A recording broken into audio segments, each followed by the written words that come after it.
Família do Mediadores Brasil, conto para vocês que há pedidos, não apenas por um desejo meu, mas também atendendo aí a várias mensagens que a gente recebeu através dos nossos canais. Estamos hoje trazendo aqui um grande mestre na área da mediação, mas, sobretudo, posso falar de uma forma muito verdadeira, alguém que eu considero um amigo, alguém que eu sempre tive admiração nesse percurso em que faço pelos meios dialógicos, especialmente pela mediação, e, sobretudo, quero falar isso aqui publicamente. Professor Asdrubal é dessas pessoas que, quando a gente procura ele, quando a gente pede a presença dele, por alguma demanda que a gente, de alguma forma, está envolvido, a bem de ampliar o nosso trabalho enquanto mediadores e mediadoras, garantir uma devida remuneração por um trabalho que, por vezes, ainda não é devidamente valorizado pela sociedade, pelas instituições, e nós falaremos sobre isso nessa mediação. Professor Asdrubal é dessas pessoas que sempre levanta a mão e diz: contem comigo. Então, professor, uma grande honra, um grande orgulho meu podermos ter essa conversa, poder trazer o professor aqui para conversar não apenas comigo, mas com toda essa família do Mediadores Brasil, que eu quero aqui também manifestar publicamente.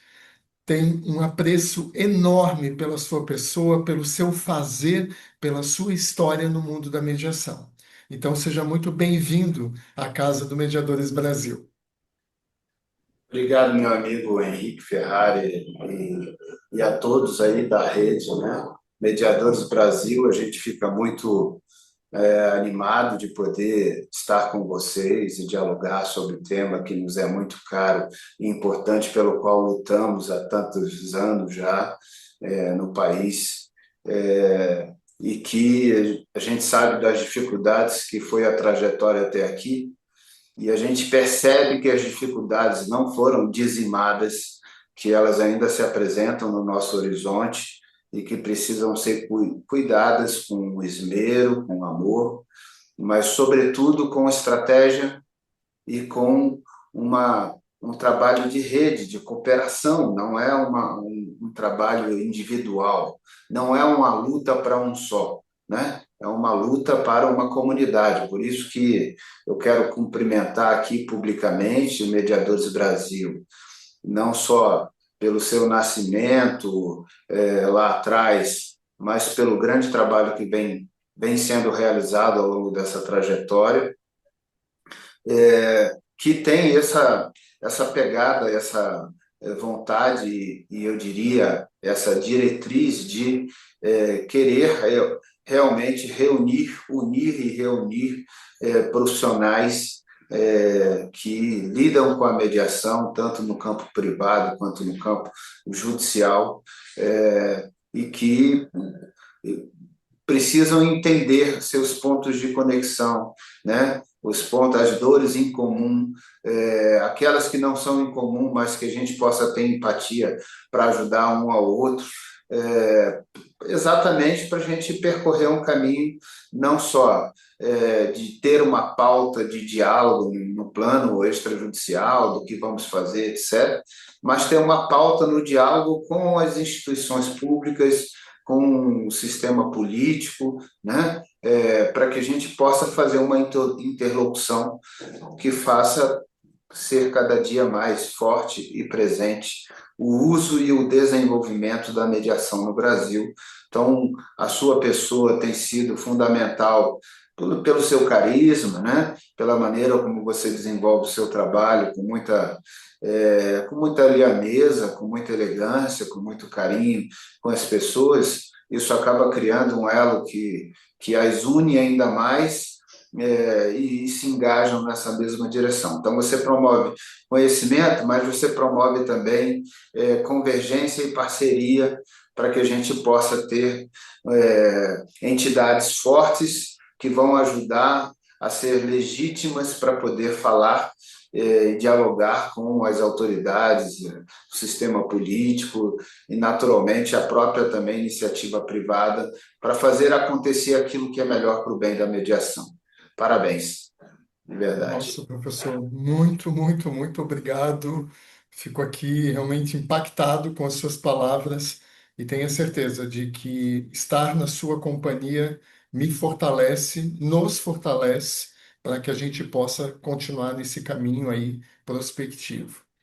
Professor, eu vou pedir licença para dispensar aqui a leitura do seu lindo currículo, porque as pessoas já lhe conhecem. Depois eu também colocarei isso lá na rede social, porque eu quero aproveitar cada momento aqui desse tempo que a gente tem para poder lhe perguntar muita coisa diante aí de toda essa sua caminhada que o professor tem nos meios dialógicos, especialmente na mediação e também na arbitragem.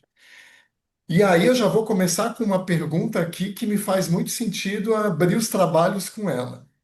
O professor tem um percurso na mediação que começou lá no ano, meados do ano 2000. Então a gente está a falar aqui de uma longa caminhada, de um percurso realmente que lhe oportunizou viver e experienciar boa parte da mediação nesse país. E aí a pergunta que eu lhe faço, professor, é: de onde viemos? E onde estamos? E se o professor quiser, inclusive, ser ousado, vou adorar lhe ouvir para onde vamos. Porque essa sua vivência de tantas décadas na mediação, eu acho que lhe habilita para dizer: Henrique, partimos daqui, estamos nesse lugar, nesse momento, e a esperança ou a expectativa ou um olhar crítico nos leva a acreditar que estamos talvez caminhando para esse ou para aquele lugar. Me dê aí, por favor, essa linha do tempo, segundo aí o seu campo de visão, por favor.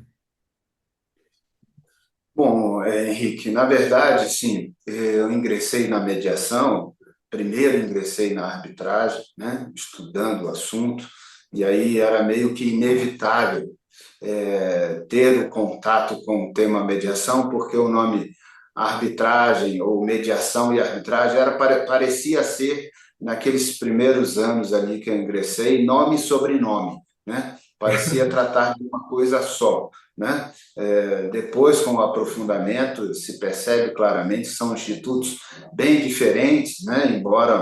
Embora sejam primos no sentido de compor aquilo que nós chamamos de arquipélago justiça, né? Sendo ilhas de formas de resolução de conflitos e, naturalmente, equivalentes jurisdicionais, mas na maneira como isso era publicizado anteriormente, parecia se tratar da mesma situação. Muitos cursos, inclusive do início, eram cursos que falavam os dois assuntos juntos, né? Arbitragem e mediação era uma introdução temática aos meios adequados de soluções de conflitos, que nem recebia esse nome naquela ocasião, falava-se só em meios alternativos de soluções de controvérsias e não meios adequados. Mas de lá para cá, o que eu pude perceber ao mergulhar profundamente no assunto, estudar, me interessar e começar efetivamente a trabalhar tanto na perspectiva de mediar quanto na perspectiva de auxiliar profissionais e instituições que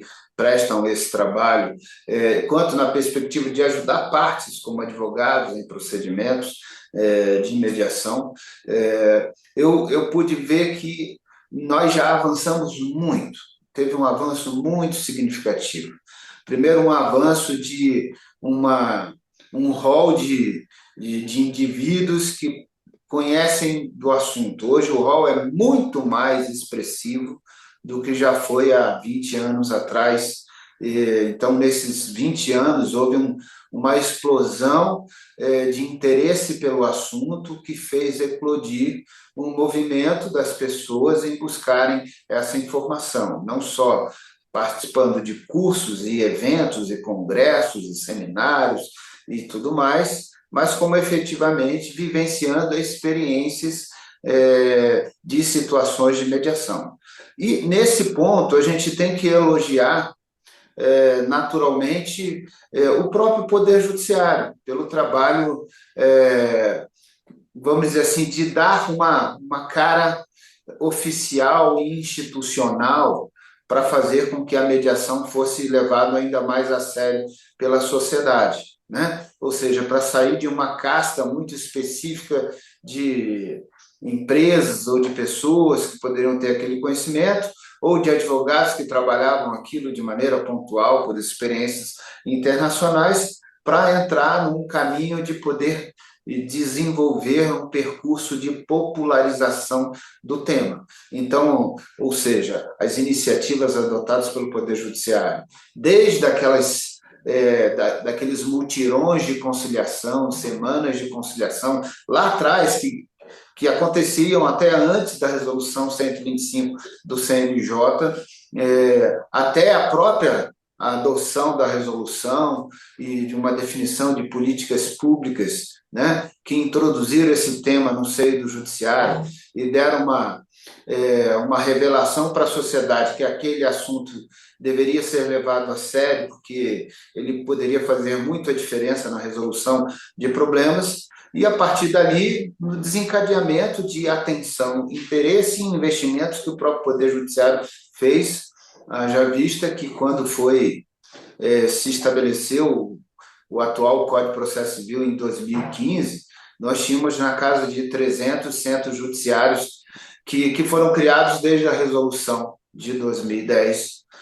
Então, naqueles 5 anos seguintes, você teve aí uma criação de 300 centros judiciários de soluções de conflitos dentro do Poder Judiciário. E hoje nós ultrapassamos o número de 2.000 centros judiciários de soluções de controvérsias. Então, isso simboliza que nos primeiros 5 anos se criou 300 e nos últimos 10 anos, de 2015 para cá, que é quando veio o Código de Processo Civil atual e a Lei de Mediação, ambas no mesmo ano, em 2015, você multiplicou por mais ou menos 7 vezes o número de centros judiciários, ou próximo disso, né? Então, houve um crescimento exponencial. Esse crescimento fez ver a todos que, de fato, o assunto era uma pauta importante da justiça.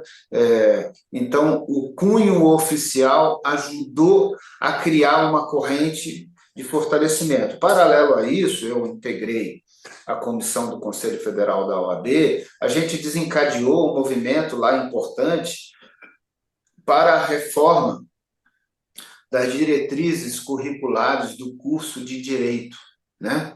Esse movimento das diretrizes curriculares também tem peso importantíssimo em todo esse processo, porque ele desenvolveu uma interlocução com o Ministério da Educação, né, com o Conselho Nacional de Educação, para que fosse revisitadas as diretrizes curriculares mínimas do curso de Direito e passasse a introduzir, tanto no eixo teórico quanto no eixo prático profissional, o estudo dos meios adequados de soluções de conflitos, entre os quais a arbitragem, a mediação e outras metodologias. Não foi um exercício muito simples de fazer, mas o Ministério da Educação acolheu as proposições do Conselho Federal da OAB e introduziu como diretrizes curriculares. Claro que todo esse processo dialógico com uma mudança institucional dessa natureza leva um certo tempo, né? Então, ele veio a integrar aí as mudanças, salvo engano, em 2018 ou 2019, a ponto de efetivamente começar a se tornar obrigatório para as faculdades em 2020, quando não, quando por acaso, vamos dizer assim, quando por acaso também aconteceu a pandemia, que interferiu fortemente na vida de toda a sociedade, e não diferentemente nas faculdades de todo o país, que tiveram ali que mudar e se adaptar a toque de urgência para um ensino que era, no direito, basicamente totalmente presencial, ou pelo menos em grande parte presencial, com apenas uma pequena margem percentual de conteúdos que poderiam ser ministrados à distância, e passou a ter que fazer ele basicamente toda a distância para poder cumprir os cuidados necessários, né, para evitar naturalmente o crescimento ainda maior da própria pandemia. Então, ou seja, coincidiu com isso, esse processo acabou recebendo um certo delay e atraso nesse aspecto, mas foi introduzido. E a partir então dos ingressantes em 2020, salvo engano, em 2020, no curso superior, é que as faculdades tiveram a obrigatoriedade de incluir nas suas matrizes curriculares conteúdos, disciplinas, tanto no eixo teórico quanto no eixo prático profissional, que dariam atenção ao uso dos meios adequados como uma maneira importante de resolução de conflitos e, portanto, indispensável na formação dos novos bacharéis em direito. É claro que quem ingressou nesse ano para cá, ou seja, só quem se formou agora, né, recentemente, é que já chegou ao mercado necessariamente. É claro que muitas faculdades já haviam antecipado isso nos seus currículos, mas quando eu falo muitas, não é percentualmente, muitas é uma análise individual de instituições mais atentas e interessadas em oferecer uma excelência na formação jurídica, tinham se antecipado a incluir matérias que eram muitas vezes optativas e não obrigatórias nos seus currículos, nas suas matrizes curriculares. Qual é a diferença disso em termos pragmáticos para a sociedade? A diferença é que antes chegavam alguns bacharéis em direito ao mercado com um mínimo de conhecimento sobre esse assunto. E agora, a partir de agora, estamos em 2025, portanto, o tempo de formação, que são os 5 anos, já começou a se cumprir, né, de quem ingressou com essa obrigatoriedade. Então, agora, todos que chegam ao mercado têm um mínimo conhecimento, claro que uns mais, outros menos, mas tem um mínimo conhecimento sobre meios adequados. Então, você vai criando uma nova visão do mercado profissional para esse assunto, que deixa de considerar como uma perspectiva meramente alternativa e passa a considerar como uma perspectiva de um meio adequado. Isso, naturalmente, permite com que você tenha agora mais unidades multiplicadoras do assunto no seio da sociedade. E quais são essas unidades? Cada novo bacharel que vai para o mercado profissional, que vai exercer a sua missão e a sua atividade profissional, passam a ter um mínimo de entendimento para poder multiplicar essa informação. Então, você ganha um reforço muito importante naquilo que se diz do boca a boca, né? O reforço de uma teia de profissionais significativa. É claro que você ainda convive com uma parcela gigantesca de profissionais, nós temos aí quase 1,5 milhão de advogados, né, no país, aproximadamente esse número, e óbvio que uma parcela bem grande desse número se formou em tempos anteriores. E em tempos anteriores, essa formação não era obrigatória. Alguns correram atrás e foram estudar o assunto, entenderem, se apropriarem melhor, mas nem todos fizeram isso. Então, você ainda lida agora com um ambiente profissional em que os novos profissionais já têm um bom entendimento sobre o assunto, os antigos, aqueles que se mantêm atualizados, buscaram esse conhecimento, e uma parcela dos que não se mantêm tão atualizados ainda estão ali entendendo como antes, como funcionava a ideia de uma conciliação antes, que era uma mera pergunta, tem acordo, não tem acordo, e não tinha ali uma maturidade de compreensão de como isso pode ser poderoso e eficiente para resolver problemas. Então, olhando para trás, olha quantas coisas aconteceram. Crescimento, uma adoção oficial, uma introdução como política pública, um mecanismo em que alterou a formação dos profissionais do direito, a ponto de entregar à sociedade profissionais agora com um olhar mais ampliado sobre como devem funcionar os meios adequados e como eles podem fazer a diferença para resolver problemas. Então, a gente tem que olhar para trás e dizer, pô, foi... Aí tivemos também, nesse percurso todo, a adoção de uma transformação do Código de Processo Civil para introduzir uma audiência de conciliação e mediação obrigatória, para estipular que é dever do advogado, mas é também dever do Ministério Público, também é dever da magistratura, né? É dever da Defensoria Pública, é dever de todos estimular o uso dos meios adequados, uma disposição dentro do Código que estabelece que a qualquer tempo do processo deve-se tentar a solução consensual, e uma introdução que torna obrigatório o uso, pelo menos uma audiência obrigatória de conciliação e mediação em todos os casos que comportam uma solução transacionada, seja de direito patrimonial disponível ou não, mas uma solução transacionada em todos os casos. Então, além disso, veio uma lei de mediação, que além de dar vamos dizer assim, o revestimento e o acabamento daquilo que o próprio Código de Processo Civil fez com a mediação judicial e com a conciliação, ele traz uma tutela, uma organização de como deveria funcionar isso no ambiente privado da mediação extrajudicial. Então, ele traz um instrumento que ofereceu segurança jurídica e efetiva validade e reconhecimento daquilo que é feito numa mediação ainda que fora do sistema público de justiça.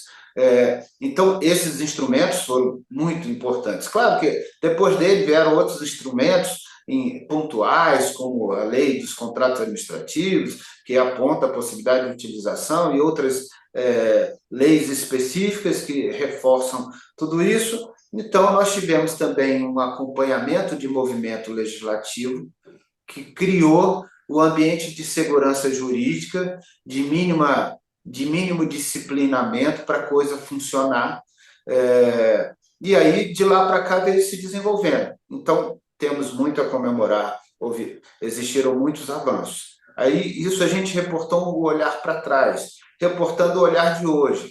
Claro, não vamos aqui dizer que tudo generalizar, está tudo ruim ou está tudo bom, não vamos generalizar. Tem coisas boas e tem coisas bem ruins que precisam ser enfrentadas e resolvidas para que a gente tenha um futuro alvissareiro ali na frente.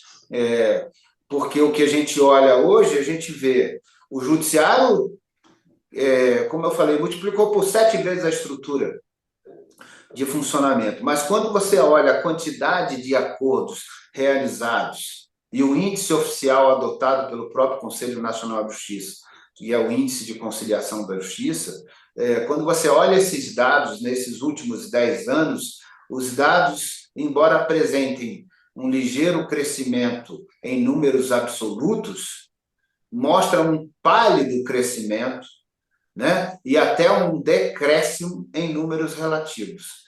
E isso tem que acender todos os alertas para quem está à frente da gestão e funcionamento disso tudo, entender que algo não está funcionando a contento e que precisa ser aperfeiçoado e melhorado. Então, todos os alertas que a gente sempre faz lá no nosso canal, Momento Arbitragem, nas redes sociais, nos cursos e nas nossas apresentações públicas, de alguma maneira, sempre está tentando lançar, não é para desconstruir, não é para criticar toda a trajetória que os CNJ e o Poder Judiciário adotou até aqui, não, mas é para apontar, não, bacana, fizeram tudo isso, ótimo, parabéns, mas não parem por aí, tem coisas a corrigir, coisas importantes, que colocam em risco, um risco sério, um risco de... sabe quando a experiência é boa, ela multiplica o uso? E quando a experiência é ruim, ela desanima o uso? Então, essa é a preocupação. O que a gente tem observado nesses últimos anos agora, mais recentes, é que houve uma certa desaceleração no encaminhamento de casos à audiência obrigatória de conciliação e mediação. Muitos juízes que antes encaminhavam, hoje já consideram outros tipos de deliberações que adiam ou que não encaminham para a conciliação e a mediação para aquela audiência obrigatória.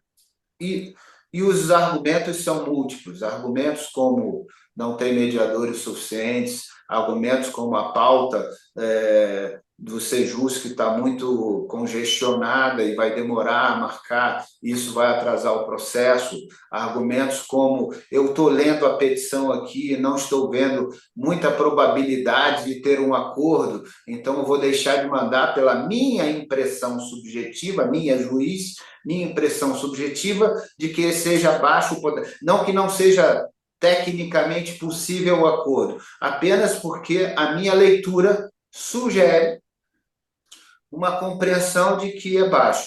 E a outra perspectiva, olhando os índices de conciliação da justiça, que tem apontado um indicador relativamente desanimador, porque, ou seja, a gente tem uma redução de 2015 para 2025, nós tivemos uma redução percentual do índice de acordos.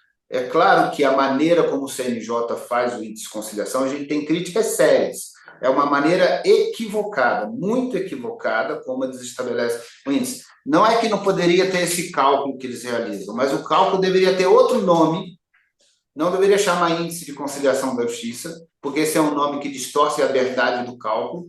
E segundo, ele deveria criar outro mecanismo de controle da eficiência da mediação, e aí sim publicizar com mais relevância esse outro indicador. Por quê? Como que eles calculam hoje o índice de conciliação da justiça?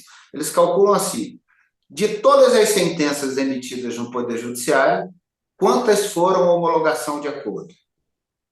Então, se o Judiciário emitiu, no ano passado, em 2024, 44 milhões de sentenças, quantas são de acordo? Foram 4 milhões de sentenças, aproximadamente, de acordo. Então, vai dar 10%. Né? Claro que eu estou arredondando os números, mas só para fazer uma visão ilustrativa do que eu estou dizendo. Então, 10%, porque ele está calculando sobre a quantidade de sentenças. Isso é uma visão totalmente distorcida. Isso não mede a eficiência da conciliação. Não que esse dado não pudesse ter alguma importância no retrato completo, pode ter, mas não como um indicador que vai sinalizar para a sociedade um índice de conciliação, que é o que passa a ideia da maior eficiência da conciliação ou não, né? E aí, quando a pessoa pensa que tem 10% de chance de fazer um acordo, ela se desanima. Quando o juiz olha para a pauta ali de processo dele, para o tempo que ele quer que os processos terminem dentro do conjunto gigante de processos que está sob sua responsabilidade, ele olha para esse número e fala: caramba, 10%, eu vou perder tantos meses aqui dedicando, mandando para lá, até eles realizarem esses atos e voltarem, 10% de chance de sair um acordo, então, não me animo não vou mandar para lá não. A gente está criando um instrumento que não ajuda a fortalecer a mensagem da mediação e que, ao contrário disso, enfraquece a mensagem da mediação. Por quê? E isso não mede a eficiência da mediação, porque a mediação, para medir a eficiência, teria que ser assim: quantos casos foram encaminhados para mediação e efetivamente foi realizada uma sessão de mediação, uma sessão feita no Sejusc, ou seja, em que as partes compareceram efetivamente e que teve essa reunião. Desses casos, quantos resultaram acordo? Aí nós teríamos uma fotografia muito mais apropriada e adequada para reportar o índice de acordos e de eficiência, ou seja, a cada 10 casos que mandarmos para uma audiência, 55 deles, né, 50% deles fizeram um acordo. Olha o número que seria muito mais preciso em termos de informar a eficiência da mediação e muito mais estimulante para todo mundo, para todos os players, os operadores todos, os advogados, os juízes, os defensores, os promotores, e para todas as partes, todos os usuários, as partes, requerente, requerido, né? Todos eles iam olhar para isso e falar: cara, vale a pena, né? Se metade dos casos eu consigo fazer um acordo, então por que não tentar? Por que não me dedicar a isso? É uma mensagem muito mais estimulante para que ele se engaje nesse processo. Então, esse é só um indicador. E aí, para a gente reportar, que estou falando de alguns problemas do momento atual, para dizer que eles precisam ser enfrentados. O índice precisa ser corrigido, ou ele precisa ser rebatizado, criar um outro que dê a referência adequada sobre como seria medir a eficiência da mediação. E outra perspectiva, que está, inclusive, escrita na lei, mas que ela não está sendo cumprida na sua integralidade e na visão nacional. Aqui e acolá pode cumprir de maneira pontual, mas não tem um cumprimento efetivo. E aí o CNJ, embora até tenha feito um diagnóstico sobre isso em um momento anterior, ele não está conseguindo fazer com que os tribunais, de maneira efetiva, entreguem o cumprimento dessa premissa que está na própria lei, que é a remuneração da mediação. A mediação, mesmo judicial, a conciliação, a mediação, não deveria ser gratuita.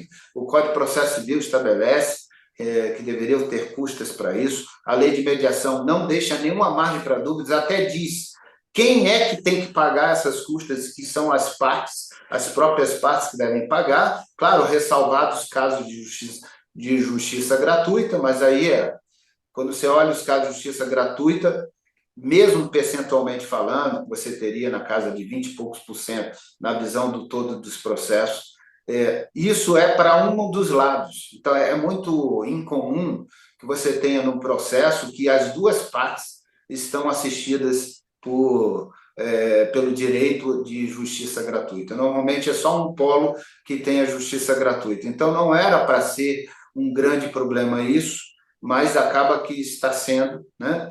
Mas o pior é que os outros 80 e tantos por cento dos casos que não seria justiça gratuita, também, em boa parte do país, não estão sendo remunerados. E quando estão sendo remunerados de uma maneira muito aviltante, muito abaixo do que seria condizente com a grandeza do trabalho que é realizado pelos profissionais da mediação e da conciliação. A grandeza deve ser, quando são medidas os limites e os tetos para isso, muitas vezes adotam uma referência totalmente distorcida e equivocada, que eles colocam como teto em algumas unidades da federação, onde se tem a previsão. Tem unidades que não tem previsão nenhuma. Aqui, onde eu estou, Distrito Federal, não se paga uma moeda sequer para o conciliador e mediador. O trabalho é totalmente voluntário. Até hoje, 10 anos depois da lei que diz que tem que ter a remuneração, não se paga e a gente não vê nenhum movimento concreto na direção de introduzir. Eles continuam partindo da premissa que essa é uma opção deles, o que é uma visão muito distorcida do que diz a legislação. Mas, mesmo nos que pagam, alguns dessas unidades estabelecem como teto a remuneração de um servidor do judiciário. Então, o mediador, independente de quanto faça e produza, ele vai ganhar no máximo aquilo que ganharia um técnico ou um analista judiciário, a depender do referencial adotado. O que é uma visão também distorcida. Primeiro, porque não deveria ter esse teto. Não faria sentido ter teto algum. Se ele não vai ter uma remuneração fixa, permanente, etc., como tem um juiz, como tem o promotor, como tem o defensor, como tem qualquer outra pessoa que trabalha para o judiciário, se ele vai ganhar por produção, por atividade, não deveria ter teto. Quanto mais produz, mais ganha. É natural e é saudável que seja assim. Assim como não deveria ter o mínimo que ele vai ganhar, deveria ter o teto.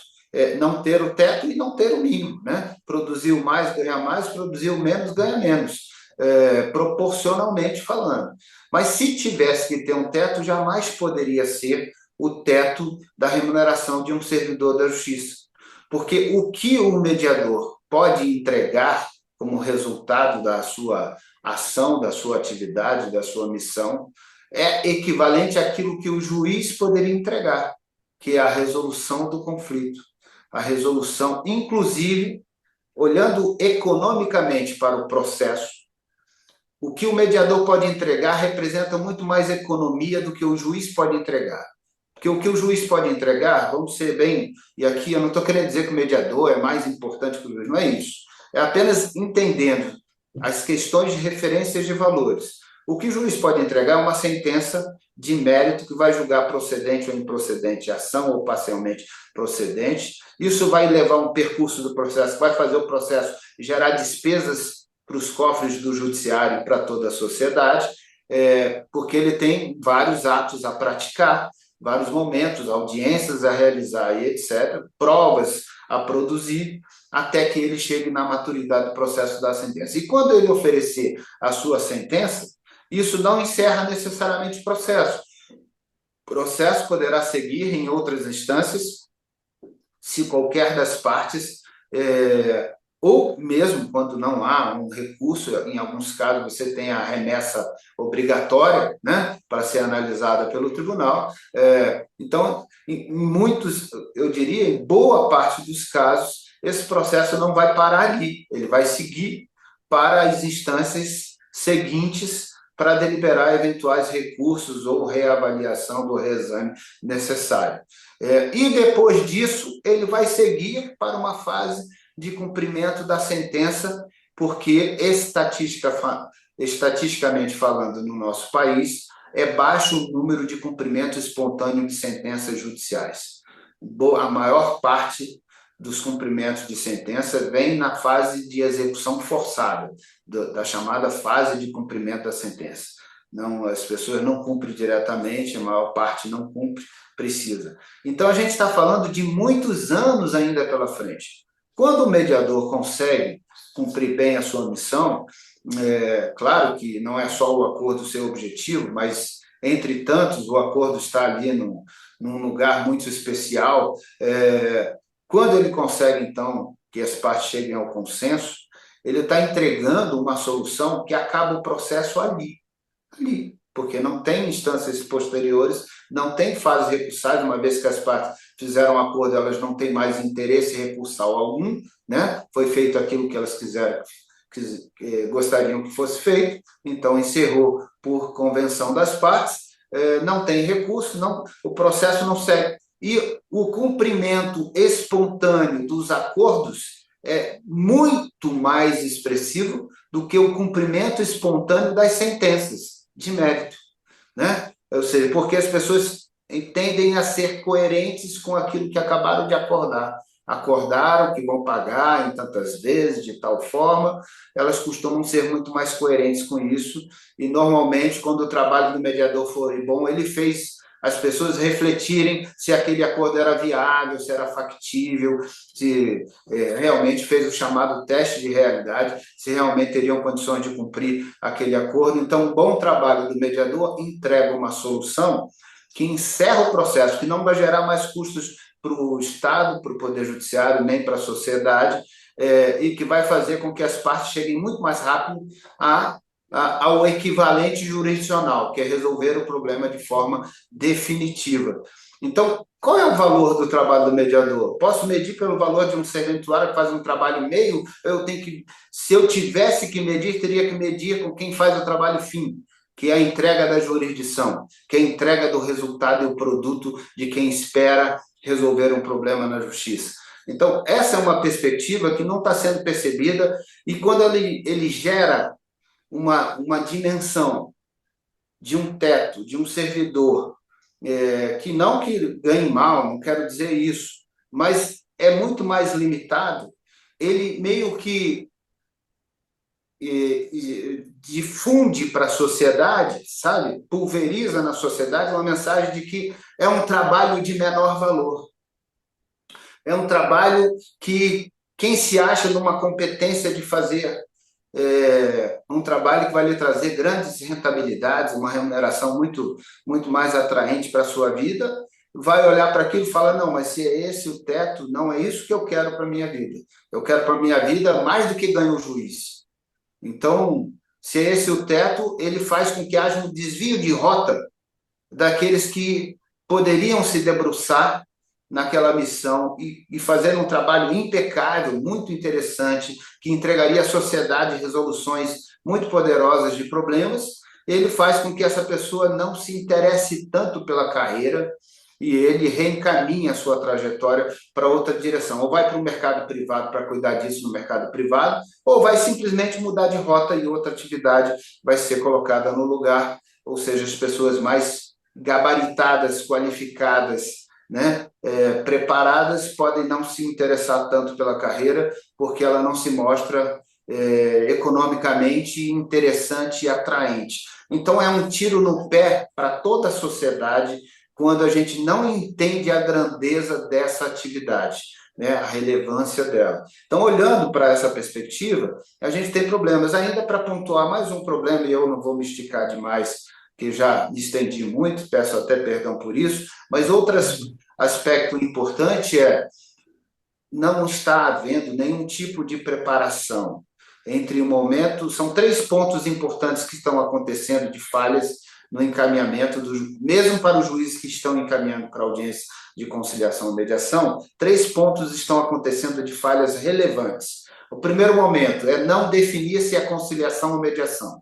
Isso faz toda a diferença, porque uma coisa é você ir para uma conciliação, em que o conciliador poderá propor ideias de solução, o mediador não pode, ou seja, o engajamento e a preparação e o próprio planejamento do ato é bem diferente. Então, esse é um primeiro ponto. Não definir se é conciliador ou mediador e deixar que isso seja justo, que faça na hora. E muitas vezes faça pela conveniência do momento, de quem está disponível ali para fazer aquela sessão, né? Isso empobrece o ato. O outro ponto é não fazer nenhum ato de preparação das partes para esse momento. Ou seja, não tem nenhuma instrução, orientação, elas não são preparadas, elas não são aquecidas para o momento da sessão de mediação e conciliação. Elas chegam lá para ver qual é. Então, como elas não são preparadas, elas chegam sem entender do que se trata e acham, na sua percepção, é só para tentar fazer um acordo, e elas vão sem nenhum preparo. Então chega lá, vem com toda a animosidade do próprio conflito, usam uma fala, muitas vezes, violenta, uma fala que faz com que o diálogo ali deixe de ser produtivo, passa a ser um diálogo de ataques e contra-ataques, ou seja, o que mina a eficiência daquele ato.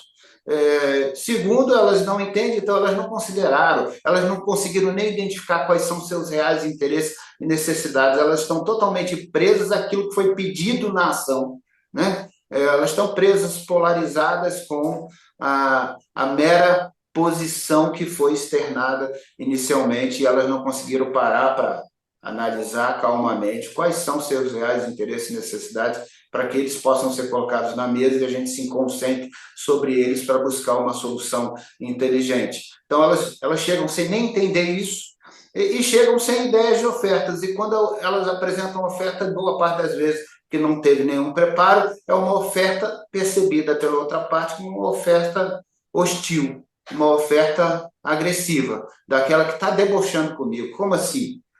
Tudo para ele e nada para mim, que oferta é essa? Né? Que proposta é essa? Então, é uma proposta que normalmente recebe como reação, né, uma risada ou uma irritação, e, portanto, acaba interrompendo o processo ali negocial de forma muito prematura, porque não houve nenhuma preparação. E o terceiro ponto disso é roubou das partes, subtraiu das partes o efetivo direito que elas têm e que está estampado na lei, no artigo 68 do Código de Processo Civil, que é o direito de escolher o conciliador, o mediador ou a Câmara privada. Olha, as partes têm esse direito, e esse direito está passando longe no funcionamento do fluxo do processo, praticamente em todas as unidades da federação. Quando manda para conciliação ou mediação, vai para o Sejusc, o Sejusc designa alguém lá, e esse alguém vai para lá, e as partes nem sabem quem é esse alguém. Na verdade, elas têm dificuldade até de saber se tem que arguir algum impedimento ou suspeição, porque, segundo a lei de mediação, quando o tribunal designa o mediador, elas não têm o direito de recusar o mediador, salvo se tiver um motivo objetivo de impedimento ou suspeição. Se não tiver, elas não têm o direito de recusar, diferentemente da mediação extrajudicial, que o mediador tem que ter a confiança das partes, o mediador judicial não tem que ter a confiança, mas o fato de do tribunal designar o conciliador ou mediador, através do SEJUSC, esse deveria ser um ato último, a última rácio. A primeira rácio era abrir às partes o direito delas escolherem. E isso era muito mais fácil de fazer do que muitos imaginam. Era um simples despacho no início do processo, em que, quando eu designo que deve ter uma audiência de conciliação e mediação, nesse despacho eu devia dizer, deve ser uma conciliação ou deve ser uma mediação. Por quê? Porque existe vínculo anterior entre as partes ou porque não existe vínculo anterior entre as partes, conforme o critério que a própria lei processual civil estabeleceu para definir se é conciliação ou mediação. Então, o juiz daria esse despacho. E ato seguinte, conferindo se tratar de ato que deve ser submetido à mediação ou à conciliação, conforme ele tiver escolhido ali pela leitura do caso, de ter vínculos anteriores ou não, ele estabeleceria de uma forma muito objetiva, portanto, agora assino às partes o prazo de X dias, né, 10 dias, 5 dias, 15 dias, para que elas exerçam o direito de escolha do conciliador, do mediador ou da Câmara Privada de Mediação, na forma do artigo 168, e em chegando a um consenso, peticionem em conjunto informando a escolha, ficando desde já advertidas que, na ausência desta escolha, caberá ao tribunal designar o conciliador ou o mediador para o caso. Pronto, que é o que diz o parágrafo 2º do artigo 68. Então, fazendo esse encaminhamento simples e objetivo, né, ele já faria lançar luz sobre o direito de escolha. Lança luz. Ao lançar luz sobre o direito de escolha, ele está lançando luz sobre a importância da mediação. Ao lançar luz sobre o direito de escolha e a importância da mediação, ele está inaugurando um ato de preparação, está criando um ato de aquecimento para a sessão de mediação, porque as partes vão olhar agora para a atenção, vão se interessar, vão dialogar, uma parte com a outra, ou um advogado com o advogado da outra, para fazer o exercício do direito de escolha em comum, e é mais simples fazer isso do que parece, porque as câmaras privadas teriam muito interesse de receber esses casos, então elas poderiam ali, e mesmo assim você fala, mas como é que vai escolher um mediador de consenso das partes, se elas estão meio de mal nessa hora? Gente, uma parte pode escolher um e a outra é outro, e eles trabalharam em conjunto, como mediador e como mediador, né? Ou seja, era perfeitamente possível ter uma escolha de consenso, porque uma aceita do outro e a outra aceita do um, e ambos trabalham em conjunto, ou ambos se sentem ali prestigiados, porque o profissional que vai estar conduzindo, ou os profissionais vão estar conduzindo, terá confiança. E, claro, e alguns nomes, pela grande envergadura que possuem socialmente, e numa visão profissional de imagem que construíram, por exemplo, Ferrari, olha lá, escolheu Ferrari, por que não? Né? Aí as partes provavelmente escolheriam até um só, porque ambas confiariam no trabalho que o Ferrari pode proporcionar. Então, é só para ilustrar que isso é possível, e esse direito está sendo roubado das partes. Né? Claro que não me entendam mal os juízes, está sendo roubado porque não estão entendendo que não precisa estar escrito na lei processual, desenhando para eles passo a passo, gente. A regra e a inteligência já está lá. Cabe à iniciativa do julgador, porque ele tem o dever de estimular o uso da mediação, cabe à iniciativa dele de falar, vamos fazer o desenho. Mas também quero chamar a atenção para a missão dos advogados. Os juízes não estão fazendo isso. É um erro da magistratura? Eu penso que é, mas também é um erro seu da advocacia, porque você também não precisava esperar que o juiz tomasse essa iniciativa. Você poderia muito bem pegar o telefone, ligar para o advogado da outra parte e falar, doutor, a gente tem um direito aqui que está lá no 68, que é escolher em comum acordo o conciliador ou o mediador. Vamos escolher em conjunto, nós dois? Você dá uns nomes, eu dou outros nomes, a gente discute aqui, chega a um consenso e aí a gente peticiona em conjunto. Olha, quando faz isso, todo mundo entra na rota da mediação, todo mundo compra o assunto. E como eles fizeram a escolha, eles agora se sentem mais comprometidos e interessados em resolver o problema na mediação. Qual é o resultado disso? Mais interesse, mais dedicação, mais preparação. E provavelmente a quantidade muito maior de acordos na outra ponta que vai sair. Então, não estamos falando de mudanças radicais, estamos falando de mudanças de gestão, mudanças políticas finas, um refinamento. Não precisa De tudo isso que eu falei, não precisa mudar uma vírgula da lei. A lei, como está lá, já compreende, já acolhe todo esse movimento. O que precisa mudar é a atitude da advocacia, é a atitude do Poder Judiciário e é uma orientação do CNJ para que as coisas funcionem assim, e dos próprios tribunais para que as coisas funcionem assim. Aí a gente ia melhorar. Porque agora falando das preocupações para o futuro, se a gente não corrigir essas pequenas coisas, o que pode acontecer de ruim, e talvez em algum grau já comece a acontecer, é a gente sinalizar uma experiência negativa. Porque aí chega lá para uma audiência de conciliação, mediação, como está acontecendo hoje em muitos lugares, claro, salvo ilhas de excelência que se tem dentro do Poder Judiciário, mas chega lá, as pessoas não estão preparadas, não conhecem o conciliador nem o mediador, não se dedicaram a entender o assunto e a se preparar. O advogado não teve uma formação minimamente adequada para isso. Eles estão muito presos ao argumento e ao discurso do próprio conflito, né? E aí ficam muito polarizados naquelas posições originais. A chance de sair o acordo é muito pequena.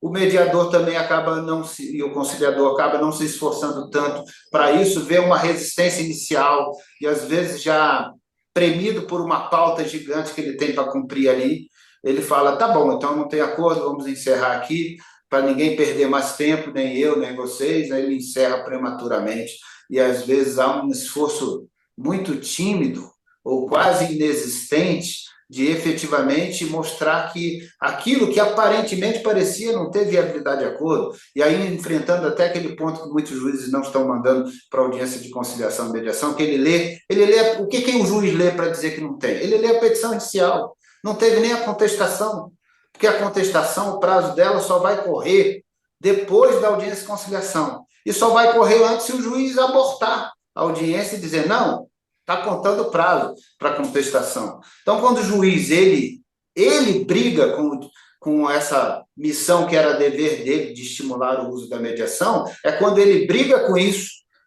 e ele briga a partir de uma premissa muito equivocada, porque o que vai para o papel, excelência, o que vai para o papel é o que a parte quis escrever numa perspectiva estratégica contenciosa. Não é o que está no fundo, nos bastidores, do que realmente aconteceu, do que realmente é melhor para resolver o problema. Isso só vai vir à tona numa sessão de mediação. Por isso ela é protegida pela confidencialidade. Por isso que o mediador tem independência em relação ao próprio juiz, para que ele possa trabalhar essas estratégias de trazer, florescer a verdade da situação e os reais interesses. E que eu não fique preocupado, eu não posso dizer que eu topo fazer um acordo de pagar 5 mil reais se eu estou numa linha estratégica de defesa contenciosa e dizer que eu não devo nada. Ele vai se prender à linha contenciosa dele, dizer que eu não devo nada e não vai propor nada, não vai propor nada, e aí o juiz vai ler só aquilo ali e vai dizer, não, aqui, por aqui eu não estou vendo chance de sair o acordo. Então, o que vai para o papel é o que a parte quis colocar no papel na mera estratégia contenciosa. Ela não quer dar sinais de que a história pode ser ligeiramente diferente, porque ela não quer permitir com que aquele que vai julgar se contamine por aquela visão. E essa visão, na mesa de mediação, protegida e blindada pela confidencialidade, poderia vir. Então, esse é um ponto, Ferrari, que me preocupa dos juízes não mandarem e me preocupa dos advogados não fazerem também esse papel, não se insistir nessa preparação. E aí as experiências podem ser ruins, ruins, ruins, ruins, ruins. O índice continua mostrando um indicador piorando. Nos últimos 10 anos ele não cresceu nenhuma vez, ele só caiu ligeiramente, caiu, foi bem devagarinho, mas foi caindo. O número de sentenças aumentou absoluto, mas aumentou modestamente. O número de demandas na justiça aumentou explosivamente e o número de crescimento de acordo foi muito modesto, mesmo um crescimento absoluto, por isso que o crescimento percentual relativo é negativo, não é negativo, mas é decrescente, né, para ser mais preciso, ele é decrescente. Então, a experiência ruim tende a gerar ainda mais desmotivação e ainda mais movimento de resistência à mediação. Se a gente precisa corrigir o rumo agora, para que o futuro seja alvissareiro. Se a gente corrigir o rumo agora, se a gente muda a maneira de reportar o índice e mostra que, por exemplo, estou chutando o número, eu não sei quanto que seria o número real, mas a cada 10 casos que sentam para fazer uma sessão de mediação, 5 saem um acordo. Se a gente mostra um número assim, a gente vai animar muito mais as pessoas a se dedicarem, vai animar muito mais os juízes a falar, não, vamos andar para lá, ué, metade dos casos eu posso reter já nessa solução consensual. Então, são refinamentos, controles pequenos que precisam ser feitos, mas que podem mudar drasticamente o produto e o resultado que a mediação pode oferecer para a sociedade brasileira. Mas se ficarmos presos a uma vaidade de seguir fazendo aquilo que nos parece, se não tivermos uma evolução de conhecimento na gestão da justiça, a gente corre o risco de permanecer no erro e isso pode ser muito caro amanhã para a sociedade. Exemplo clássico disso, lá no ano de 99 foi criado aquele mecanismo de conciliação, tentativa de conciliação obrigatória na esfera das relações de trabalho, que foi aqueles chamados que tinham que ir para a comissão de conciliação prévia. Vigorou por 10 anos essa regra. A regra, na verdade, ainda existe, mas a obrigatoriedade dela caiu 10 anos depois com uma ação de inconstitucionalidade que se teve uma concessão de liminar e depois essa liminar foi confirmada anos depois. E qual é o perigo? Por que 10 anos, só 10 anos depois alguém propôs uma ação? Porque a experiência foi ruim. Se a experiência tivesse sido boa, se muitas comissões de conciliação prévia tivessem gerado uma boa quantidade de acordos, as pessoas iam se animar a não derrubar essa regra. Elas se animaram a derrubar a regra porque aquilo estava parecendo ser um grande atraso. Seria uma burocracia desnecessária, né, para o funcionamento da própria justiça do trabalho. Mas é porque a experiência foi mal executada, e mal executada porque ela foi mal concebida naquele desenho. Não a ideia de ter a obrigatoriedade, mas a ideia de entregar isso aos sindicatos, de entregar isso às empresas. Ou seja, criou um ambiente parcial por natureza, profissionais que não eram devidamente preparados, então o ambiente era inóspito para a outra parte. Era um ambiente não acolhedor, com profissionais não preparados. E aí, obviamente, o índice de acordos era baixíssimo, né? Salvo pequenas ilhas de exceção. Aí em Santa Catarina mesmo tem uma delas que foi em Blumenau, que fazia um trabalho bacana, mas em geral os números de acordos eram baixos, isso motivou um movimento contrário a isso. Então, a minha preocupação hoje é vendo esse exemplo do passado, a gente tem que aprender com os erros do passado. Vendo esse exemplo do passado, ver que esse exemplo pode acontecer com a audiência obrigatória de conciliação e mediação do processo civil atual, porque as experiências podem continuar sendo ruins ou cada vez até piores, e isso lá na frente motivar, derruba isso aí, faz um projeto de lei aí, derruba essa obrigatoriedade. E aí a gente retrocede muitos anos de avanço por uma execução infeliz. Excelências, dá para mudar isso bem mais rápido e mais simples do que parece. Ferrari, perdão, falei mais que o raio da pedra, mas eu queria dar esse recado. Imagina, professor, eu acho que a gente teve a oportunidade aqui de ouvi-lo e justamente viajar, né, por essa linha do tempo, entendendo da onde saímos, quais foram os desafios durante esse próprio percurso, aonde estamos. E aí o professor foi muito feliz aqui quando disse, né, temos muitos avanços e citou aqui a questão da diretriz curricular do curso de Direito, a própria questão do judiciário, que, digamos assim, levou a mediação aos quatro cantos desse país, ampliando significativamente os números de sejusques. E aí também o professor olha para esse futuro e diz: embora a gente tenha esses avanços, estamos ainda com muitas coisas que precisam ser cuidadas, com muitos pontos que precisam serem abordados, seja necessário colocar luz para que a gente possa ter um futuro ainda mais amplo no que tange aos meios dialógicos, porque se não cuidarmos disso, corremos alguns riscos. Então, acho que essa sua passagem aí pelo ontem, o hoje e o amanhã foi fundamental para que a gente pudesse aqui compreender todo esse percurso feito. Professor, eu tenho várias perguntas aqui que eu gostaria de fazer e que eu quero fazê-las. Esse relógio eu olho para ele um pouco apavorado, porque ele não para, né? Então eu vou fazer algumas perguntas aqui para o professor, justamente com base nessa construção que o doutor fez aqui para a gente. E aí eu gostaria que o professor fosse pontuando para a gente de uma forma muito sucinta. Ah, eu acho isso, ou eu penso aquilo, para que eu possa conseguir abordar todos esses pontos. Professor, há ainda uma confusão sobre os papéis que a advocacia ocupa quando a gente fala da própria posição de advogado, da posição de árbitro e da posição de mediador? Como que o professor vê a advocacia com clareza sobre esses três lugares que podem ser ocupados? Não, acho que ainda há uma certa incompreensão de boa parte da classe. Claro que aqui eu não vou generalizar, porque tem muitos advogados já bem esclarecidos sobre tudo isso, mas há uma parcela expressiva de advogados que ainda olha para a conciliação, para a mediação e para a arbitragem como se fossem concorrentes do seu trabalho da advocacia. E é natural esse entendimento de uma leitura muito superficial das leis.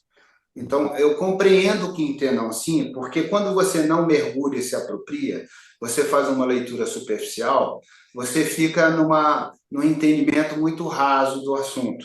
E esse entendimento raso, quando você olha na lei de arbitragem e percebe que o advogado ali é facultativo, não é obrigatório, então você tem uma sensação de que a pessoa pode ir para a arbitragem e dispensar o uso da advocacia. Então, sem um olhar de como o sistema está efetivamente funcionando, você pode ter um olhar de resistência inicial, de dizer, oh, calma assim, está me jogando para fora, né? Está me tirando fora desse caminho, desse percurso, desse mercado. Então, há uma reação muito produto da leitura rasa e superficial, e não do aprofundamento do conhecimento. E no caso da conciliação e da mediação extrajudicial, que também o advogado não está colocado como presença obrigatória também. E no caso da mediação judicial, a gente quer chamar a atenção de algumas barberagens que o judiciário cometeu nos últimos tempos, de ter discursos e ter, de certo modo, atitudes que também não colocaram o advogado como peça fundamental nessa engrenagem, como, por exemplo, discursos que disseram que o advogado não era obrigatório na mediação judicial, e esses discursos foram dados não só por membros da magistratura de diferentes tribunais, mas até mesmo pelo CNJ em alguns momentos, e num voto meio confuso dado no Supremo Tribunal Federal do ministro Luiz Roberto Barroso. Foi confuso, foi meio contraditório. Depois, isso foi levado em barra declaração. E ao invés de esclarecer, embora para quem entenda e faça uma leitura atenta, vai perceber que ficou claro que o que é obrigatório na lei deve ser respeitado, mas a maneira como eles colocam ementa e etc. e tal, não foram felizes em deixar isso claro para a sociedade. Ou seja, essa mensagem confusa não ajuda a advocacia e não ajuda a sociedade, enfraquece a mediação e enfraquece a advocacia. Então, essa perspectiva ela é muito negativa e ela reforça esse entendimento de resistência. Mas aqueles que mergulham minimamente percebem que isso é só uma cortina de fumaça, que você atravessa ela facilmente e vê que não, o advogado está empoderado, ele é fundamental nessa cena e ele faz toda a diferença no resultado. Ele não vai perder dinheiro, e eu remeto aos cuidados que o Código de Ética da Advocacia teve, é o novo Código de Ética, que diz que o advogado não deve receber menos em nenhuma hipótese, caso resolva por qualquer outro meio adequado de solução de conflitos. Então, ele tem a proteção ética da profissão, mas ele precisa vencer a cortina de fumaça de uma leitura muito superficial da coisa. Perfeito. O professor trouxe a importância que nós temos de já possuirmos como diretriz curricular o contato dos acadêmicos do direito com os meios consensuais. A pergunta que eu faço é: faz sentido pensarmos que, talvez, se pensássemos na mediação como uma base curricular de todo o ensino básico, médio e de graduação, nós teríamos um avanço importante nessa cultura do diálogo?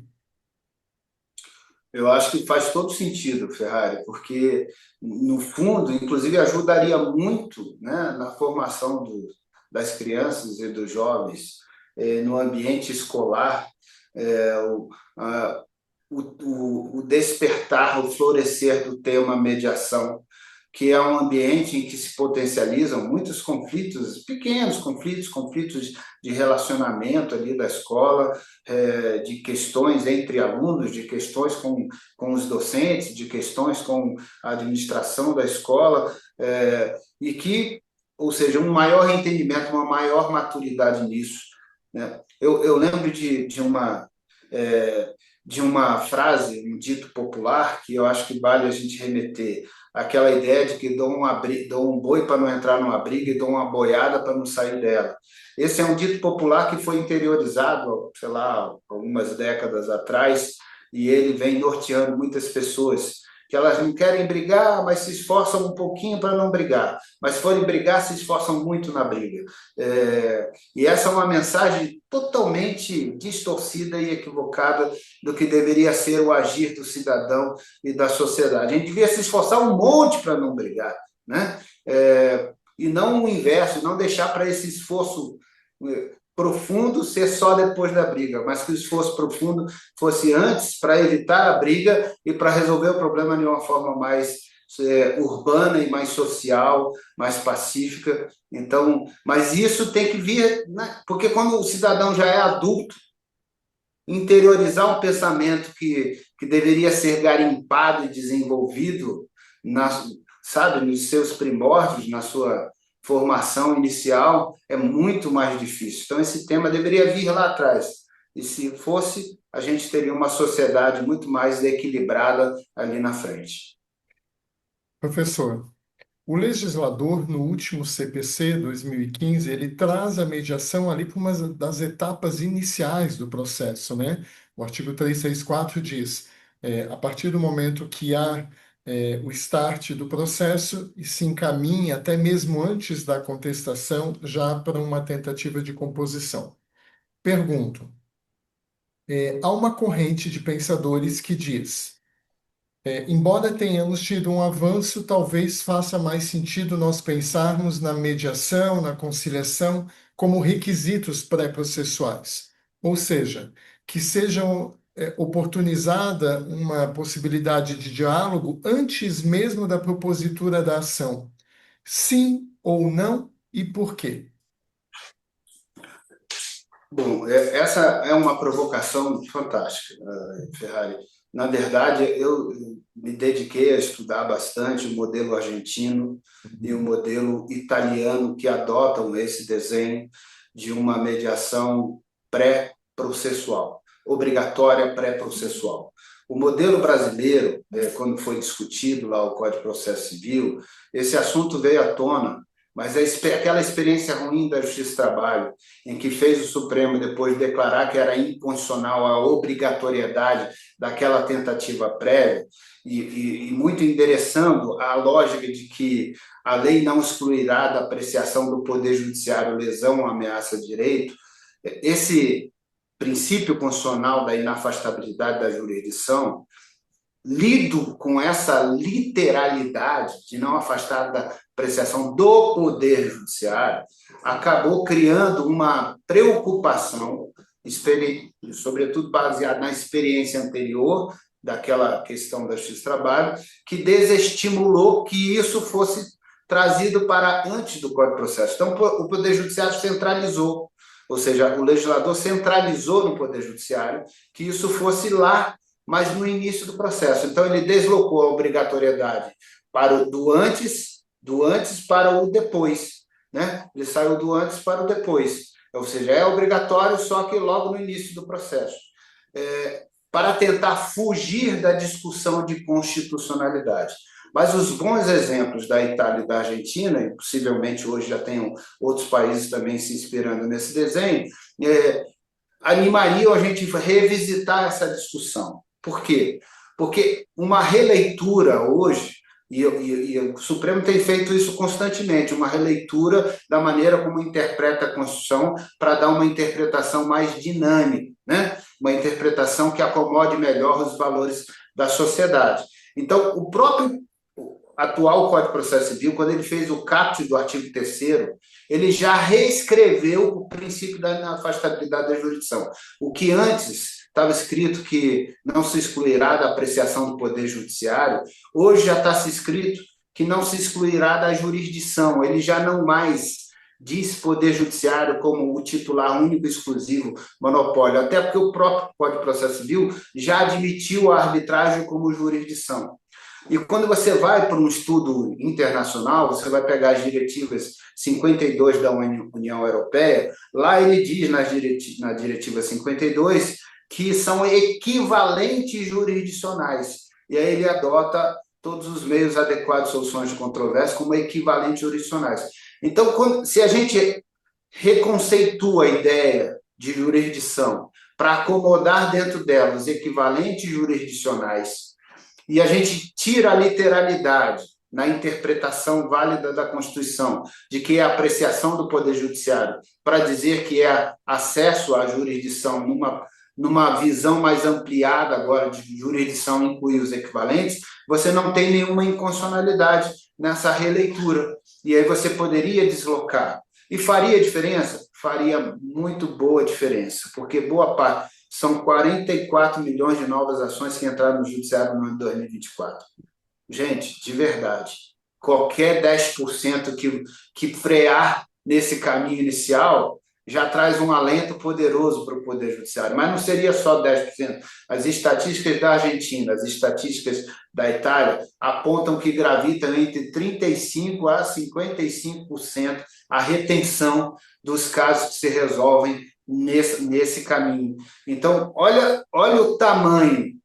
Então, é possível. Mas mesmo que a gente continue adotando o modelo atual, uma das coisas que o judiciário deveria fazer, porque a lei já contemplou, então tá, eles colocaram dentro do processo, mas reconhecendo que o judiciário teria dificuldade de fazer esse volume gigantesco de conciliações e mediações, a lei foi sábia, foi muito sábia. Ela disse que podem ter parcerias com a iniciativa privada, ela disse que pode credenciar câmaras privadas e as partes podem escolher o mediador, mesmo não cadastrado no tribunal. Então, olha, é fazer valer aquilo que a lei desenhou, você já vai ganhar com a força de trabalho da iniciativa privada. E a iniciativa privada tem o dom, normalmente, de fazer melhor, porque ela sabe que ela só vence pelo mérito. Se não for pelo mérito, ela não vence. Então, ela tem o dom de fazer melhor, ela vai se empenhar para entregar ao cidadão, à sociedade e ao Poder Judiciário uma alta performance. Isso vai representar uma resolução muito expressiva de casos. Então, as soluções já estão contempladas, elas precisam ser adotadas efetivamente na prática. Não é só credenciar a Câmara e não distribuir os casos, credenciar a Câmara e não abrir o direito das partes escolherem.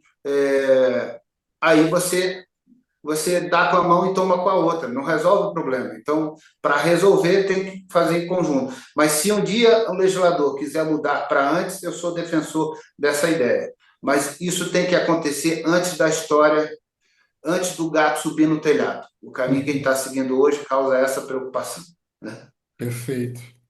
Professor, tens uma participação muito ativa, né? Sempre estás envolvido com congressos, palestras, eventos. Já tivemos a oportunidade de nos encontrar aí pelo Brasil nesses momentos. Qual é a sua visão sobre esse trabalho? Porque quando nós falamos de eventos, nós temos ainda uma grande maioria dos eventos sendo feito pelas próprias comissões de mediação, de negociação, de arbitragem, das próprias OABs. O que o professor acha? Nós precisamos ousar mais e talvez furar essa bolha dos operadores do direito quando estamos a falar de mediação, porque vou colocar aqui agora um pensar um pouco meu, pessoal. Me parece que por muitas vezes tenho encontrado eventos onde estamos a falar para um público já adepto, um público que já transita, um público que já utiliza os meios consensuais. E aí me parece que a gente está restrito, às vezes, nesse próprio movimento entre esse grupo de pessoas. E eu tenho refletido e me questionado sobre talvez a necessidade de nós furarmos, como eu disse, essa bolha, ampliarmos esse fazer. E aí trago, inclusive, talvez a possibilidade das comissões das OABs trabalharem, as comissões de mediação trabalharem sintonizadas com outras comissões, com a comissão condominial, com a comissão de tantas outras matérias temáticas. Isso talvez poderia ser um movimento. Qual é a sua visão sobre essa possibilidade, talvez, que a gente tem aí de fazer um pouco diferente e não mais do mesmo? Ferrari, eu acho que a sua sensibilidade, a sua visão, assim, é muito convergente com a minha. A gente fala sempre para as mesmas pessoas, né? A gente está falando com o mesmo público todas as vezes. É claro que isso não é ruim, porque a gente vai criando maturidade, aprofundamento. Então, tem seu valor, isso tem seu valor. Mas isso não tem o poder, a eficácia de atrair um novo público, um novo universo. Então, eu acho que a gente deve continuar fazendo isso para o nosso público também, porque a gente vai criando um grau de aprofundamento, né, de maturidade de cada uma das discussões que a gente desenvolve. Sem abortar esse esforço, o que a gente deveria é incorporar. E eu digo a gente, não é só Mediadores Brasil, canal Momento Arbitragem, Drubal Júnior, Henrique Ferrari. Eu digo a gente é CNJ, é o Poder Executivo Federal, Estadual, Municipal, né? Adotar como política pública, porque isso é uma coisa que interessa à sociedade inteira.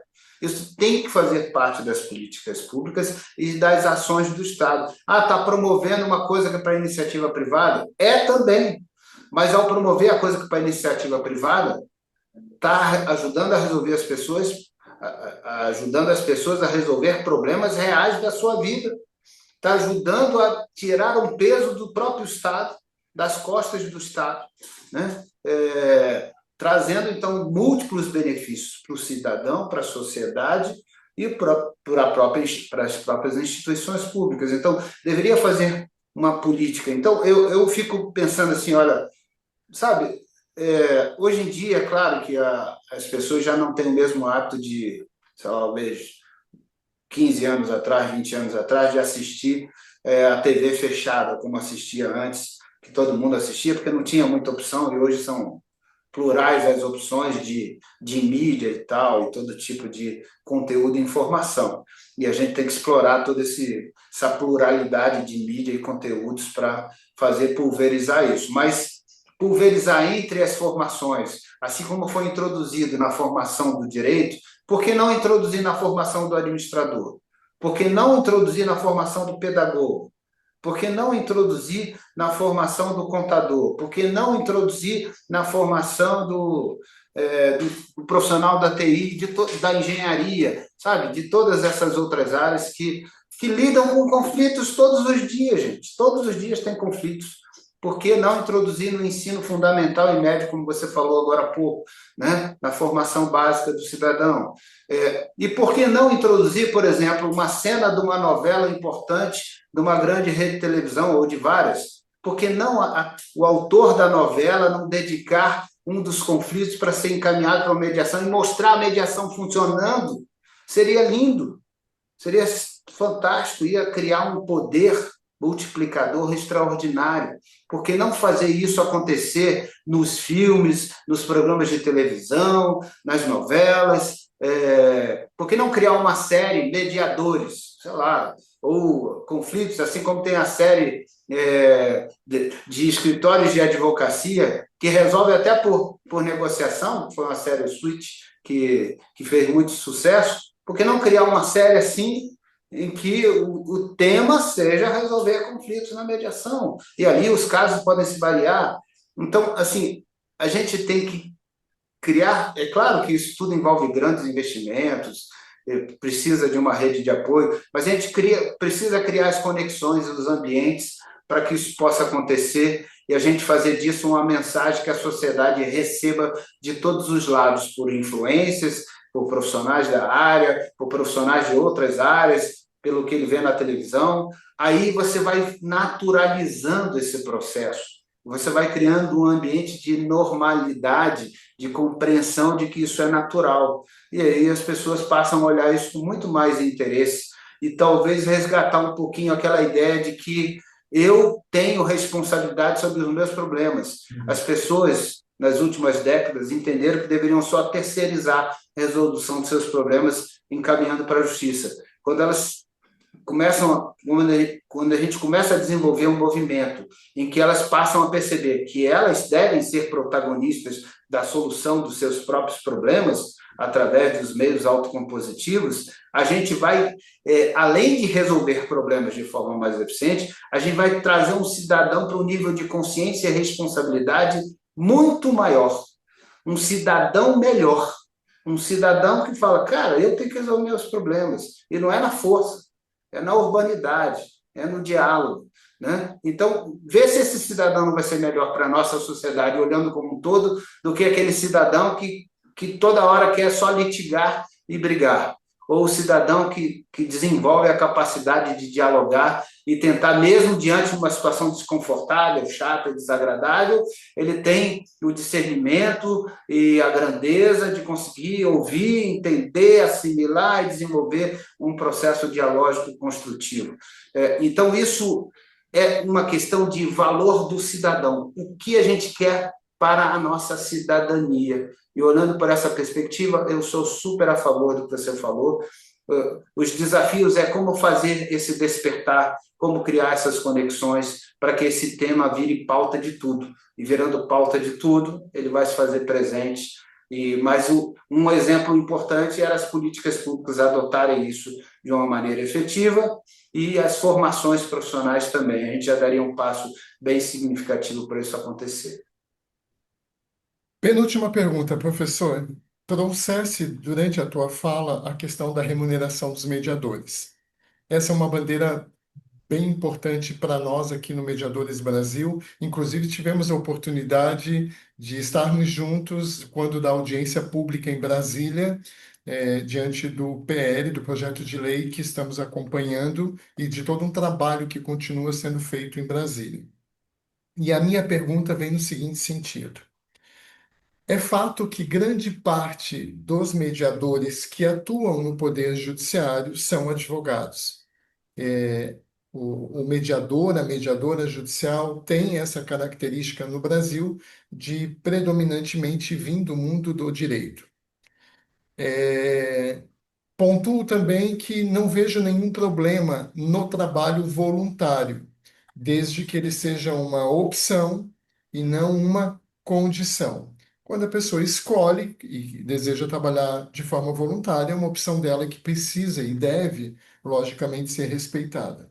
A pergunta que eu faço é: ao seu sentir, se a advocacia que encampa e que leva a mediação à sociedade e que, por vezes, ocupa esse lugar na mediação judicial, dizendo: estou aqui, mas não concordo pelo fato de que eu tenho que trabalhar voluntário porque o judiciário não me oferta, nos casos de gratuidade, algum tipo de remuneração. Será que nós não poderíamos pensar que essa advocacia poderia, e se assim o deseja, levar a mediação aos quatro cantos desse país, levar essa mediação à sociedade para que justamente o Instituto possa ter aí uma expansão? Se for para fazer voluntário, que talvez esse trabalho então seja direcionado não para uma determinada instituição, A, B ou C, ou como, por exemplo, estamos a falar aqui do Poder Judiciário, mas sim que a advocacia trabalha a mediação em lugares mais transformativos, como, por exemplo, ambientes escolares, ambientes comunitários. Afinal de contas, a mediação, a gente no Brasil ainda tem essa visão, às vezes, um pouco míope, né, de que a mediação é no Poder Judiciário. E quando a gente começa a entender um pouco mais o Instituto, a gente percebe que não. A mediação está dentro do Poder Judiciário, claro, e está tudo bem, mas ela tem vários outros lugares que ela pode ser levada e utilizada. Faz sentido a gente talvez pensar que a advocacia, por vezes, está, eu usaria talvez esse termo, um tanto quanto equivocada, no sentido de entregar uma mediação dentro de uma instituição, quando ela poderia estar trabalhando o próprio instituto mais próximo da sociedade e promovendo, assim, uma transformação social mais importante? Ferrari, é um tema muito relevante e eu diria que talvez faltam dados para a gente poder fazer uma análise mais qualitativa disso. Eu fico tentando entender o perfil das pessoas que estão fazendo esse trabalho voluntário. E eu identifico alguns diferentes perfis, tá? Você tem um perfil da pessoa altruísta, a pessoa que está bem resolvida financeiramente, aposentado, tem uma boa remuneração, tem uma boa condição de vida e que quer ali, quer fazer algo especial para a sociedade, quer dar uma contribuição e acredita que tem boas habilidades e competências para ajudar as pessoas a resolver seus conflitos e aí se dedicam a isso voluntariamente. Esse é um perfil. E talvez esse fosse o perfil que casasse melhor com a ideia de um trabalho voluntário. Uma pessoa que não depende daquilo, que vai doar um tempo seu, vai usar da sua experiência e do seu conhecimento para contribuir com a sociedade. Ótimo, lindo, visão espetacular. Agora você tem um outro perfil, e eu não quero excluir só nesses dois, podem ter outros, mas tem um outro perfil que me parece ser talvez mais numeroso, mas eu não tenho dados, é só uma visão empírica, tá? Eu não tenho dados que corroborem com o que eu vou afirmar agora. É a minha visão empírica sobre o contexto que eu observo. Você tem um dado, um perfil que eu acredito ser mais numeroso, que é o perfil das pessoas que estão ali porque acreditam na mediação, acreditam, querem se formar, estão ali num processo de formação ou de conclusão da sua formação, cumprindo aquelas horas obrigatórias que são exigidas para ele percorrer. Então, é um profissional ainda em formação, é um jovem profissional nessa área da mediação, não que seja jovem de idade, mas nessa área da atividade, é ainda jovem, e ele está ali com dois pontos de grande interesse. O primeiro interesse é concluir, formalizar e ter toda a documentação necessária para demonstrar que cumpriu todos os requisitos e que tem o direito de ter a certificação de mediador, ou todas as declarações e todos os documentos oficiais sobre isso.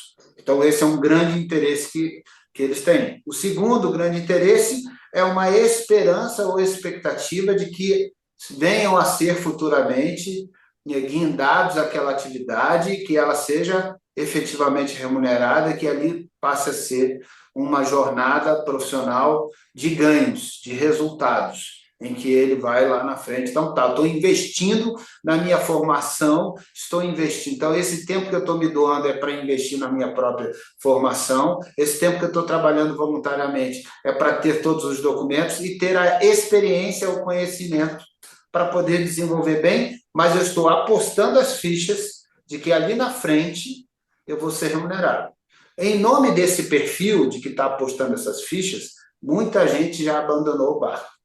Muita gente se formou, cumpriu essa primeira etapa, apostou mais algum tempo, aí viu, pelo menos aqui em Brasília, isso é bem realidade, que aí não houve nenhum caminho de adotar a remuneração, e acredito que em várias outras unidades da federação algo parecido tenha acontecido.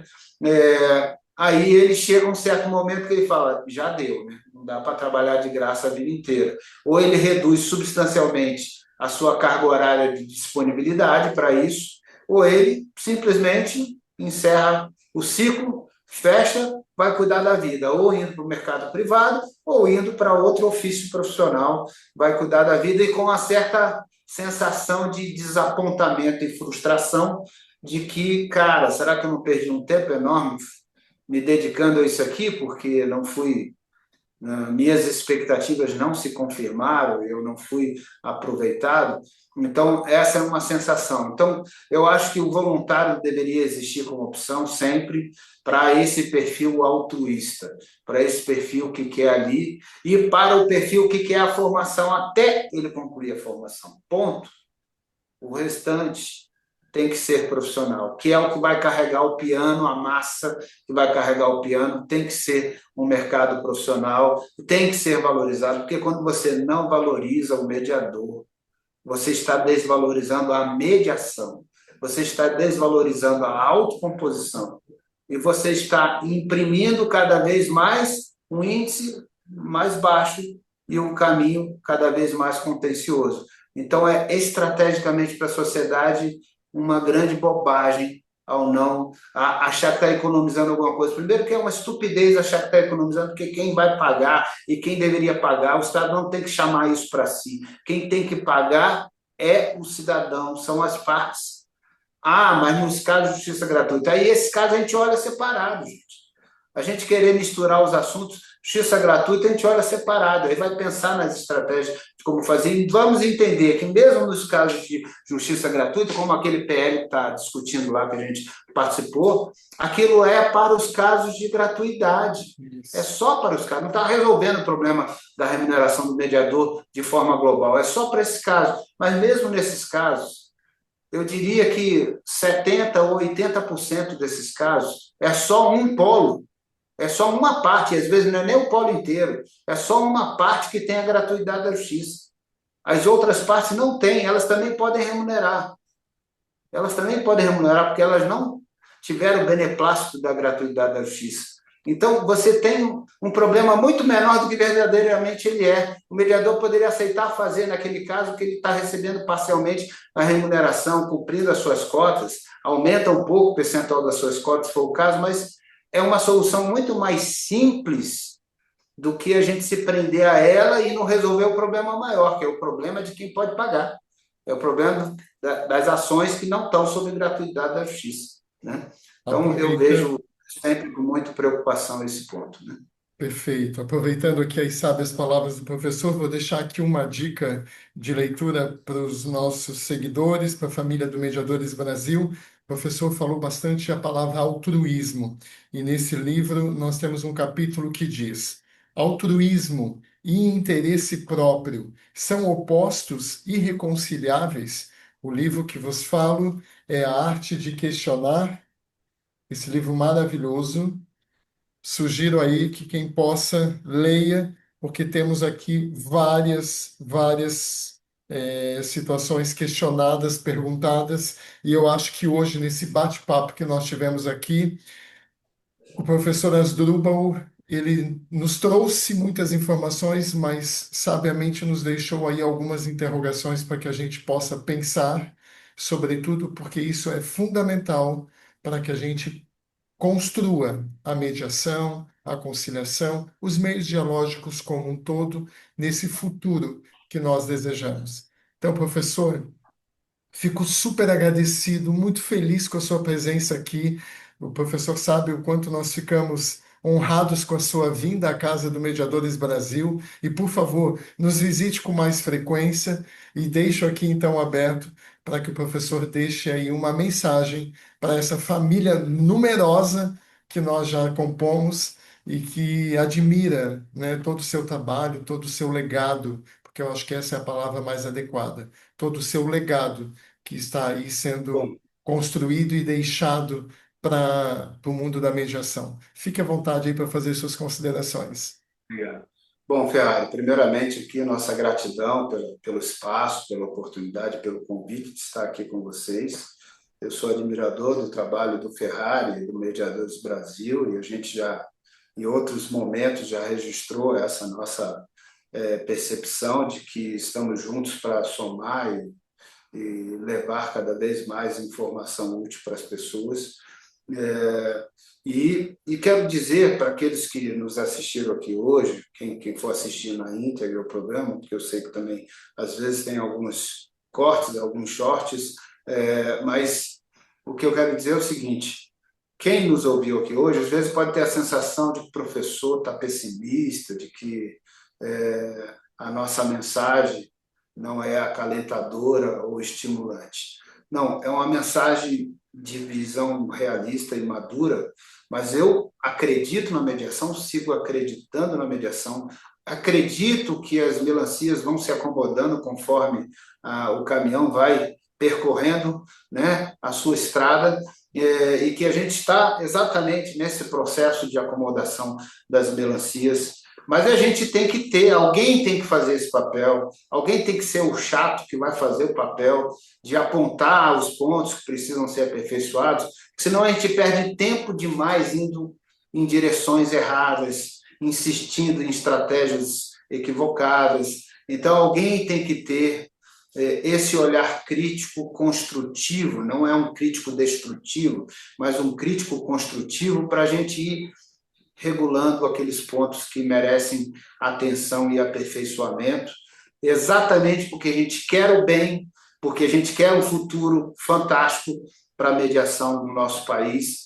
Então, essa é a minha luta, é a minha bandeira, e às vezes, quando eu falo essa mensagem, posso ser mal interpretado. A minha missão aqui é uma missão de fazer o bem pela mediação, apontar quando alguma coisa não está ideal, que não está adequada, é uma das estratégias de lutar pelo bem, e não simplesmente aplaudir, mas fazer um trabalho de pôr os pingos em cima dos is quando isso for necessário fazer. Tá bom? Então, Professor, gratidão, conte faço sempre com a questão gente de, aqui. faço questão de deixar claro aqui que explicação essa é necessária, porque quem conhece sua história sabe disso. Então, fique absolutamente tranquilo e muito, muito, muito obrigado pela presença, pelo esse bate-papo maravilhoso que tivemos aqui. Valeu, obrigado. Um beijo para todos aí do Mediadores Brasil. Valeu. Obrigado.